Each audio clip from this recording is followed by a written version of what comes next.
मैं doctor Jyoti Gautam, assistant professor, department of sociology, government Meera girls college. आपको जो कल पढ़ाया था सामाजिक अनुसंधान के प्रकार, उसके आगे का भाग प्रारंभ करने जा रही हूँ। कल हमने पढ़ा था सोशल रिसर्च जो है उसके कई सारे प्रकार होते हैं, उसके विभिन्न आधार होते हैं। उन आधारों के आधार पर हम सामाजिक अनुसंधान को विभिन्न प्रकारों में बांट सकते हैं। कल की क्लास में हमने 3 प्रकारों का अध्ययन किया था: अन्वेषणात्मक अनुसंधान, विशुद्ध अनुसंधान और व्यावहारिक अनुसंधान। आज की क्लास में हम 2 अनुसंधानों के प्रकारों का अध्ययन करेंगे। उसमें है वर्णनात्मक अनुसंधान, डिस्क्रिप्टिव रिसर्च। जैसे कि इसके नाम स्पष्ट हो रहा है, वर्णनात्मक अनुसंधान वह अनुसंधान है जिसका उद्देश्य समस्या के संबंध में पूर्ण, यथार्थ एवं विस्तृत तथ्यों की जानकारी प्राप्त करना होता है। तो इस अनुसंधान के माध्यम से हम किसी भी समस्या के संबंध में पूर्ण जानकारी, विस्तृत जानकारी प्राप्त करते हैं। इसमें वास्तविक तथ्यों का संकलन किया जाता है और उन्हीं के आधार पर अपनी रिसर्च को आगे बढ़ाया जाता है और कंक्लूजन तक पहुंचा जाता है। इस प्रकार के अनुसंधान में समस्या के विभिन्न पक्षों पर सविस्तार प्रकाश डाला जाता है, समझा जाता है, विस्तार से घटना को समझा जाता है कि घटना आखिर क्यों घटित हुई। इस घटना के घटित होने के लिए सभी पक्षों को बहुत ही गहराई से देखा जाता है। इसमें जनरली किसी प्राकल्पना का निर्माण नहीं किया जाता और इसमें वैज्ञानिक विधि के चरणों को ही मानते हुए अपने रिसर्च को आगे बढ़ाया जाता है। तो हम देखा, वर्णनात्मक अनुसंधान वह अनुसंधान है जिसमें समस्या को गहराई से समझा जाता है। अब हम देखेंगे इस अनुसंधान के विभिन्न स्टेप्स क्या हैं, चरण क्या हैं। फर्स्ट है अध्ययन के उद्देश्यों का निर्धारण। ये पहले भी हम जान चुके हैं कि वर्णनात्मक अनुसंधान में वैज्ञानिक पद्धति के चरणों का ही प्रयोग किया जाता है। जिस प्रकार साइंटिफिक मेथड के स्टेप्स होते हैं, उसी तरह वर्णनात्मक अनुसंधान के भी अपने स्टेप्स हैं। और फर्स्ट स्टेप है अध्ययन के उद्देश्यों का निर्धारण। रिसर्च करने में सबसे पहले हमें उद्देश्यों का निर्धारण करना पड़ता है कि हम किस उद्देश्य को लेकर यह रिसर्च कर रहे हैं। उद्देश्यों के निर्धारण के पश्चात तथ्यों के संकलन की प्रवृत्तियों का चुनाव। सेकंड स्टेप है तथ्यों के संकलन की प्रवृत्तियों का चुनाव। किस प्रकार तथ्यों का संकलन किया जाता है। और तथ्यों के संकलन की बहुत सारी विधियां हैं जो हम सेकेंड ईयर में भी आपने पढ़ी है और पूर्व की क्लासेस में भी हमने आपको बताया है कि तथ्य संकलन की प्राइमरी और सेकेंडरी 2-3 प्रकार होते हैं। 2 प्रकार हैं। जब खुद रिसर्चर अनुसंधान करता स्वयं जाके तथ्यों का संकलन करता है तो वह प्राइमरी डेटा कलेक्शन कहलाता है, और पूर्व में लिखी गई, पूर्व में संग्रहित तथ्यों के आधार पर जब हम अपना रिसर्च करते हैं तो वह सेकेंडरी डेटा कलेक्शन कहलाता है। उद्देश्यों के आधार पर हमें डिसाइड करना होता है कि हम किन प्रवृत्तियों का चुनाव करके तथ्यों का संकलन करेंगे। नेक्स्ट स्टेप है निदर्शन का चयन। निदर्शन ये भी हम पढ़ चुके हैं। निदर्शन क्या है? सैम्पलिंग।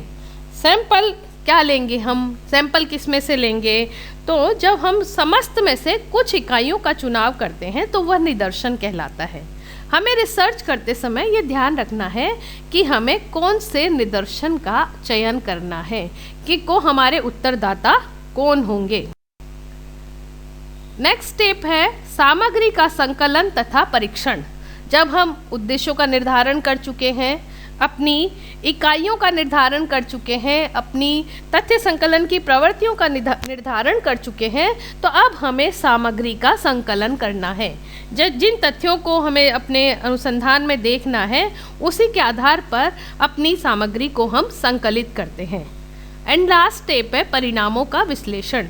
संकलित सामग्री से, जो सामग्री हमने संकलित की है उसके आधार पर हम रिसर्च में कंक्लूजन तक पहुंचते हैं कि हमने जो सामग्री संकलित की है उसका एनालिसिस करके रिजल्ट तक पहुंचते हैं। यही पूरा है वर्णनात्मक डिस्क्रिप्टिव रिसर्च। तो डिस्क्रिप्टिव रिसर्च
परीक्षण के द्वारा सामाजिक घटनाओं के अध्ययन को ही परीक्षणात्मक अनुसंधान कहते हैं।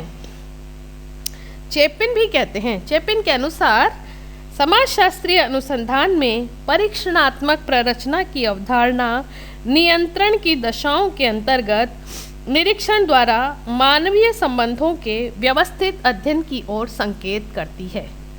अर्थात जब हम लैब में रिसर्च करते हैं, लैब में कोई भी हमको एक्सपेरिमेंट करते हैं, तो जब लैब में एक्सपेरिमेंट करते हैं उसी तरह यदि हम सामाजिक घटनाओं को भी नियंत्रित अवस्थाओं में देखेंगे तो वह एक्सपेरिमेंटल रिसर्च कहलाता है। भौतिक विज्ञानों की भांति या फिर केमिस्ट्री की भांति लैब लेकर जब हम घटनाओं को नियंत्रित अवस्थाओं में देखते हैं वही परीक्षणात्मक अनुसंधान है। इसके कई प्रकार हैं। 3 प्रकारों में इसको मुख्य रूप से बांटा गया है। पहला है पश्चात परीक्षण। पश्चात परीक्षण इसमें क्या करते हैं?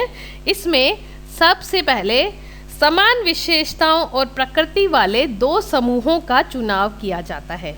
2 एक जैसे ग्रुप हम लेते हैं।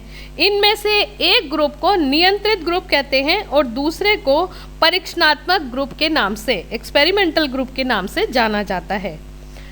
जो नियंत्रित ग्रुप है उसको उसी स्थिति में रखते हैं, उसको जैसा है बिल्कुल एज इट इज़, उसकी परिस्थितियों में हम कोई भी बदलाव नहीं करते।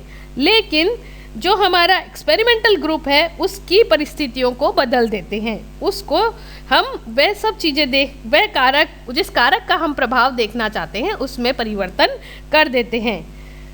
अध्ययन के बाद हम देखते हैं कि नियंत्रित और परीक्षणात्मक दोनों की समूहों को जब तुलना की जाती है तो उनमें अंतर दिखाई देता है और उसी अंतर को हम देखते हैं तो वह उस कारक का प्रभाव हमें दिखाई देता है। जैसे कि हमने शिक्षा का अध्ययन किया कि महिलाओं की शिक्षा से समाज पर क्या परिवर्तन आता है, तो हमने बिल्कुल समान ग्रुप ले लिए जो बिल्कुल एक जैसे स्तर के पढ़े हुए थे या बिल्कुल अनपढ़ महिलाएं थी। मान ले कि कुछ हमने 10 अनपढ़ महिलाओं के 2-2 ग्रुप बना लिए और उन दोनों ग्रुप में से एक ग्रुप तो एज इट इज़ रहने दिया और 10 ग्रुप की जो महिलाएं थी बी ग्रुप की, उनको थोड़ा हमने शिक्षा दीक्षा दी, पढ़ाना लिखाना स्टार्ट किया, कुछ उनको कैलकुलेशन सिखाई और 2-3 महीनों की एजुकेशन देने के बाद में, स्टडी कराने के बाद में हमने देखा कि दोनों के व्यवहार में हमें क्या परिवर्तन दिखाई दे रहा है। जब हम इस परिवर्तन का अध्ययन करते हैं तो जो परिवर्तन हमें दिखाई देता है वह उनका शिक्षा से आया परिवर्तन था और इसी को कहते हैं पश्चात परीक्षण। यह अंतर हमें नवीन कारक के प्रभाव के रूप में दिखाई देगा। तो यह है एक्सपेरिमेंटल रिसर्च का एक प्रकार। दूसरा है पूर्व पश्चात परीक्षण। इस विधि के अंतर्गत एक ही समूह का चुनाव किया जाता है।